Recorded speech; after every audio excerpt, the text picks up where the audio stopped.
everyone, welcome back to Xylem, welcome back to the world of English.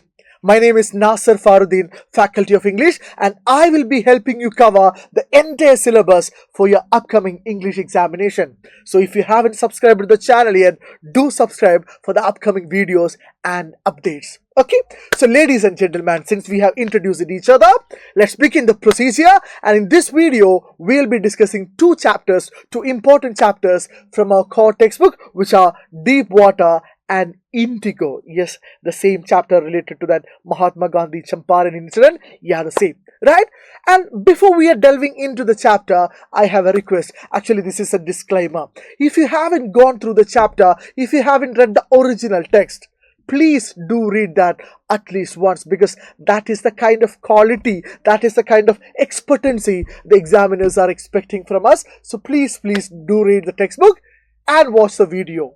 Right? So let's begin. The first chapter is Deep Water. This is not actually a short story, rather it's a memoir. I would say it's a memoir. By whom? By William O. Douglas. Who is William O. Douglas? William O. Douglas, born in 1898 and passed away in 1980, was an American judge. He was an American judge who served as a justice of the Supreme Court for 36 years. So he decorated a career for 36 years, a long 36 years, the longest in the history of America. He was known for his love of nature, hiking and outdoor life. In his autobiographical piece Of Men and Mountains, he shares childhood incidents connected to nature, including his fear of water. So this is the major plot of the story. Fear of water. Deep Water is taken from this work. Which work? Of Men and Mountains. Recounts his near drowning experience. So what is this article about? About his near drowning experience and his struggle to overcome the fear of water. So this, this introduction itself is curious, because near drowning experience, fear and overcoming the fear. Let's see. And before we are reading the chapter, we are analyzing a detailed synopsis of the chapter. I would like to have a look at the setting of the story. So what is the major setting of the story? You keep it very simple. The major setting of the story is a swimming pool. The major setting of the story is a swimming pool. The incident mainly takes place at the YMCA swimming pool in Yakima, Washington, USA. The story also includes a few other places as well that we will discuss later. Okay, right. So moving on to the detailed synopsis of the chapter Deep Water by Douglas. Introduction. It's very simple. Introduction. Deep Water is an autobiographical story that we have already discussed. It's an autobiographical story. It has autobiographical elements showing how author developed fear of water. So the author has this fear of water from his early childhood, and how does he develop that? How it traumatized for years, how it traumatized the author for years, how it disturbed the author for years, and how he finally conquered the fear, how he finally overcame the fear through determination, courage and training. Through determination, courage and training. Moving on. Douglas' first fear of water, California beach incident. So this is a very simple incident. At age of 3 or 4, Douglas went to a beach in California with his father, right? So he visited a beach in California with his father. A big wave knocked him down and covered him with water. A giant wave knocked the little Douglas down and covered him with water, wrapped him in water. His father laughed, thinking it was fun, but the child was terrified. For that 3-year-old child, it was a traumatizing experience. It was a terrifying experience, even though his father thought it as an incident or it as a fun. Okay, this incident planted the first seed of fear in his mind about water. And decision to learn swimming. At age 10, 11, he decided to learn swimming at YMCA pool, a supposedly safe place. That pool in California was supposedly a safe place, a secure place. He disliked his skinny appearance but overcame his shyness because he wanted to somehow overcome his fear of water, and he was so determined even at the age of 9.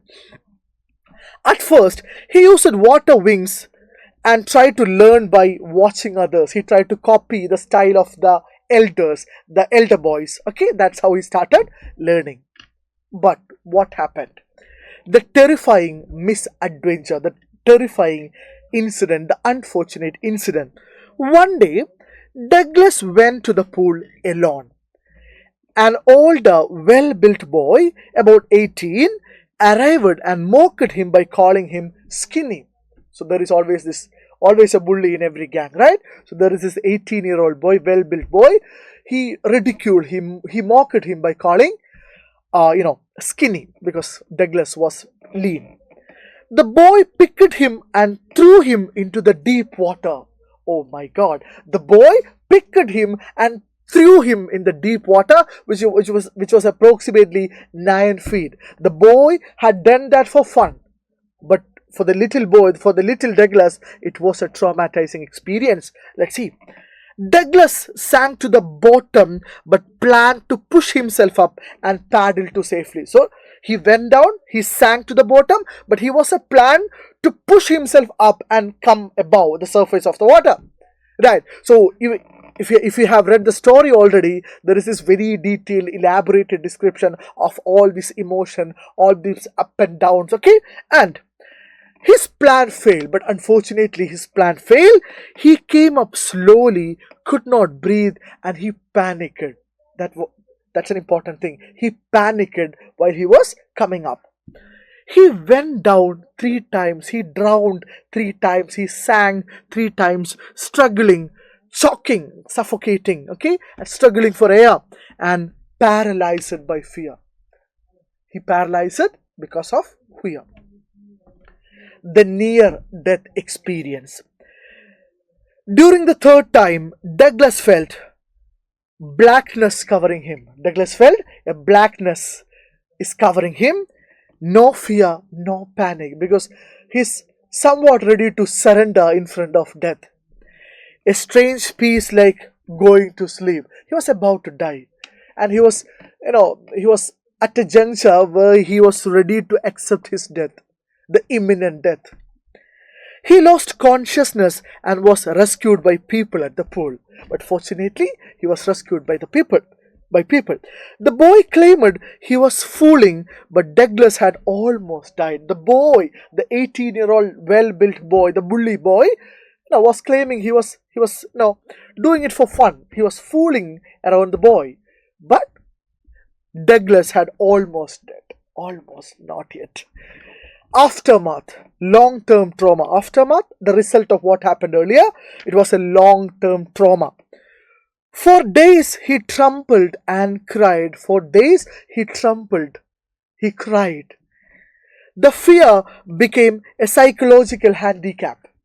The incident that happened for a 9-year-old boy, it traumatized him and it became a psychological handicap. He became extremely fearful about water. It stayed with him for years and affected swimming, canoeing, fishing, boating. Now, it affected all these activities. He couldn't do all these things because each and every one of these things are somehow connected to water. And the fear returned even when he touched water in rivers and lakes. Can you even imagine that scenario? He was extremely terrified of water. Okay? And attempt to overcome the fear. As an adult, he realized he was missing out on enjoyable outdoor activities. He realized that he's missing out all these enjoyable outdoor activities such as swimming, canoeing, fishing, boating, etc. So what did he do? He hired a swimming instructor. And began training 5 days a week. Training involved 5 days a week doesn't mean he trained all 24/7. He trained 1 hour each. Okay, 1 hour a day. And the training involved a rope and a pulley belt for support, practicing breathing techniques, learning kicks, and slowly combining each part. So it was a very systematic, time consuming, hard working process and gradual improvement. Over 3 months, his tension reduced. Gradually, his tension, his fear of water reduced. Bit by bit, he learned to swim the crawl strong. Bit by bit, he learned how to swim. But he still felt traces of fear when alone in the pool. So he wanted to somehow overcome the fear completely. Okay, and he still felt traces of fear when he was not accompanied by his instructor. Final test of courage. To be completely sure he had conquered the fear, he tested himself. What did he do? Lake Wentworth. He swam 2 miles from Trix Island to Stamback Island. Only a moment of fear came, but he defeated that moment of fear. Fear do come, but you have to defeat it. You have to overcome it. You have to challenge the fear. Warm Lake. He dived into the lake and swam across confidently. After these experiences, he finally declared himself free from fear. Okay? Ready. And the deeper meaning or the deeper message of the story. Let's see. Conquering fear gave Douglas a new sense of life and freedom. He understood Roosevelt's famous line. Franklin D. Roosevelt is a former president of America. All we have to fear is fear itself. All we have to fear is fear itself. Conquer that fear and everything will fall in place. The story highlights courage, persistence, training, overcoming psychological barriers, the will to live. So all these are major themes. And if you want me to explain all the themes in detail, let's go like this. The first one, fear and its psychological impact. Number 2, courage and determination. And I have explained the themes a bit more elaboratedly under every subtitles. And perseverance and hard work, triumph of human will, importance of training and guidance, freedom and joy after conquering fear. So these are the major themes of the story or of the autobiographical story Deepwater. Okay, and we are moving on to the next chapter, which is Indigo. Okay, ladies and gentlemen, what is Indigo? It is related to Mahatma Gandhi. It is related to freedom struggle. It is connected to Champaran incident of 1917. And what is this chapter? Let's see. Author background. Who wrote this biographical sketch or who wrote this biographical story about Mahatma Gandhi? Louis Fisher. Who wrote this? Louis Fisher, born in 1896 and passed away in 1970, was an American journalist and writer. He was an American, not a British, but an American journalist and writer. Louis Fisher was an American journalist. Known for his books on Mahatma Gandhi, Indian freedom struggle and international politics. So Louis Fisher wrote elaborately about Indian freedom struggle, Mahatma Gandhi and international politics in general. His writings are factual, simple and based on personal experiences, most of them. Indigo is taken from his biography, The Life of Mahatma Gandhi. So Louis Fisher, a number of people wrote the biography of Mahatma Gandhi, but only Mahatma Gandhi wrote his autobiography. And number of people wrote biography of Mahatma Gandhi, and one among them was Louis Fisher, and the title of the biography was The Life of Mahatma Gandhi, which inspired the film Gandhi. You might have heard about this film by Richard Attenborough, Mahatma Gandhi, which won a number of awards including Oscar. And the book The Life of Mahatma Gandhi was an inspiration for the movie Gandhi. Okay, right. So what happened in the story? What is the setting of the story? Time mentioned 1917, during India's freedom struggle. 1917. Place, Champaran district in Bihar, a rural backward area under British control.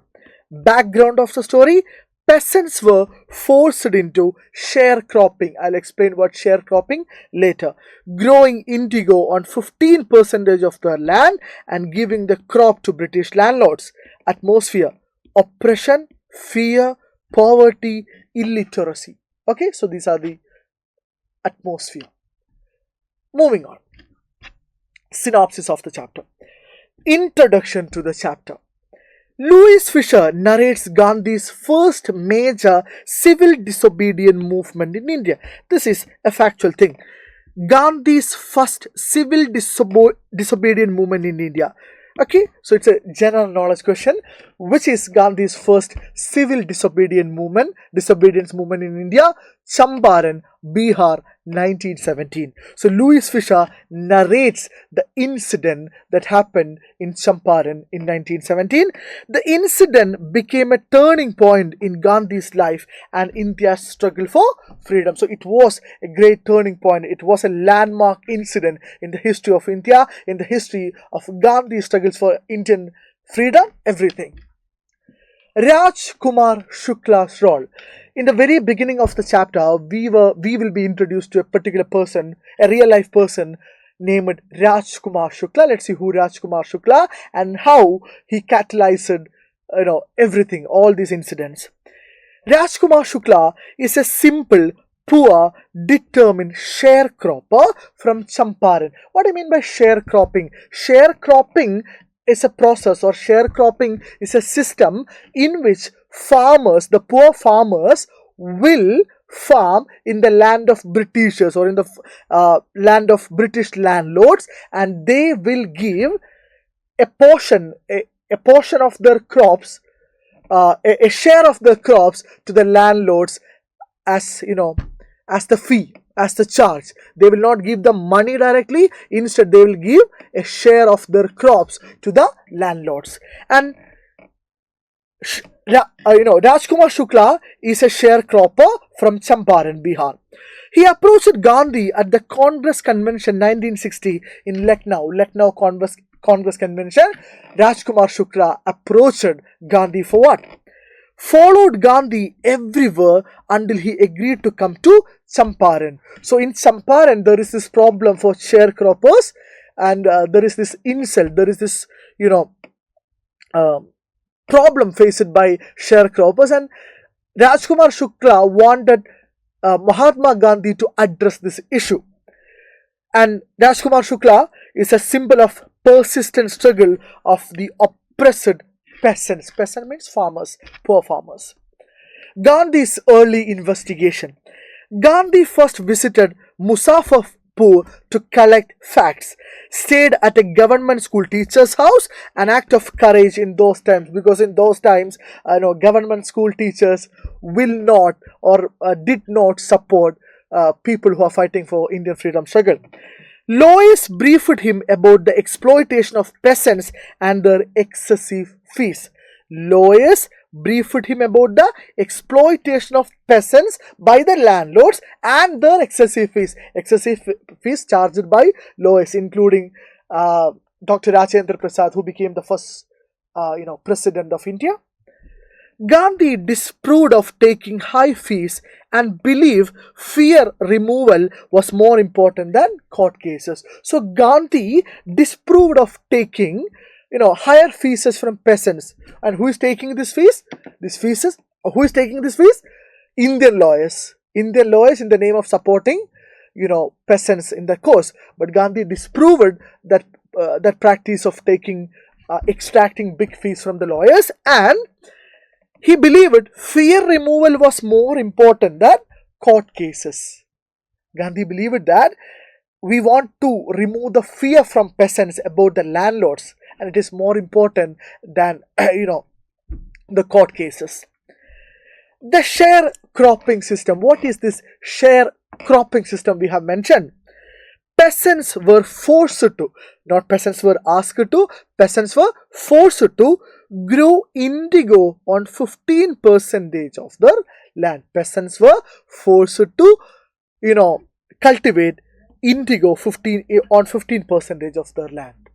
And give the entire harvest to the landlord as a rent. So this is sharecropping. So peasants had to give the entire 15% of indigo crops to landlords as a rent. But when Germany invented synthetic indigo, landlords forced peasants to compensate them for releasing them from the agreement. So it was, kind of fooling the peasants. How come it's a fooling? Because they realized that the natural indigo they cultivated in India is no longer useful or no longer costly or no longer important, because Germany invented synthetic indigo, and landlords forced peasants to compensate them for releasing them from the agreement. What is the agreement? This is the agreement. And who imposed the agreement? Landlords. And who is releasing the agreement? Landlords. But the peasants had to pay compensation for the release of the agreement, from the release of the agreement. Peasants later learned the truth and demanded money back. Peasants, initially they thought it was a very good thing, but later they realized that they were, the landlords were cheating them, and they demanded their money back. Gandhi's conflict with British authorities. British officials tried to stop him. Landlords refused to give the information. Commissioner bullied him, and they served a notice to leave Champaran. They served Gandhi a notice to leave Champaran, but Gandhi was not ready to, Gandhi was ready to take up the challenge, and Gandhi was not ready to surrender. Gandhi refused, citing moral duty over legal orders. Summoned to court, peasants gathered him in huge numbers, showing solidarity. And that was a monumental incident, because Gandhi was summoned to court, and in order to support Gandhi, a large number of peasants gathered outside the court, and it shows solidarity among people. And that was the first time peasants are gathering together, and they are fighting for a purpose. They're fighting for a cause. Gandhi in court, civil disobedience begins. Gandhi pleaded guilty but explained his higher moral responsibility. The crowd outside showed that fear of British rule was breaking. Gradually, it is breaking, deteriorating. Case withdrawn. First official victory of civil disobedience in India. The authority decided to withdraw the case against Gandhi, fearing the protest from the people, and it was the first official victory of civil disobedience in India. And detailed investigation. Gandhi and the team recorded 10,000 depositions cases, created pressure on British authorities. An official commission was formed with Gandhi representing the peasants. An official commission from the part of British government has been formed, but ironically Gandhi was the only representative of peasants in that commission. Okay, right, moving on. Social and cultural reform efforts. The final settlement. Landlords agreed to refund the money. Finally, they were forced to refund the money. Gandhi asked 15% refund but accepted 25%, breaking the deadlock. So there is this negotiation talks were going on, and initially Gandhi asked for 15% of money refund, but when they insisted on 25%, Gandhi was ready to accept wholeheartedly, breaking the deadlock. Why? Because the significance, the amount was symbolic. Peasants realized they had rights. That was important, because the Britishers were forced to accept the deals put forward by Gandhi and the peasants. So the money was not that important. It was just symbolic. Peasants realized they had rights. Prestige of landlords was broken, challenged, questioned. Social and cultural reform efforts. Gandhi believed freedom was incomplete without social upliftment. He introduced, Gandhi was not ready to, go back to his place after, successfully, engaging a deal with the landlords. He wasn't ready because he wanted to do something more. Gandhi believed freedom was incomplete without social upliftment. He introduced, so in order to realize social upliftment, he introduced schools in 6 villages of Champaran, healthcare, used castor oil, quinine, sulfur ointment, and sanitation, cleanliness teachings by Kasturba Gandhi, women's welfare, addressed clothing and hygiene issues. And Gandhi's principles of self-reliance. C.F. Andrews, he was an Englishman, he was a disciple of Gandhi, he was a follower of Gandhi, and he was ready to help. He wanted to help Gandhi. But Gandhi refused the help because Indians must fight their own battles. There is no point in, taking help from the foreigners. Taught Indians self-confidence. And why Champaran is a turning point, why Champaran incident is a monumental incident in the history of India's freedom struggle for independence. First successful non-violent civil disobedience movement in India. It was the first successful non-violent civil disobedience movement in India. Peasants overcame fear, and Gandhi's leadership style, truth, non-violence, social reform became clear, became visible, became, famous. And Champaran prepared India for the large freedom struggle. So Champaran was the beginning of the upcoming, struggles or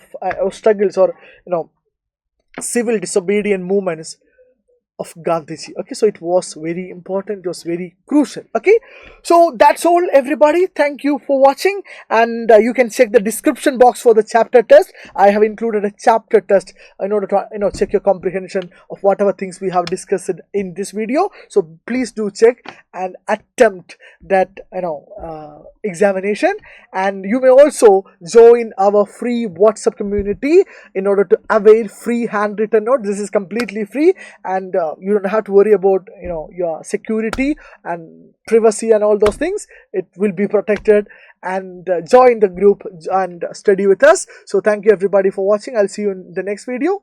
Thank you, and do let me know your feedbacks in the comment box if you don't mind.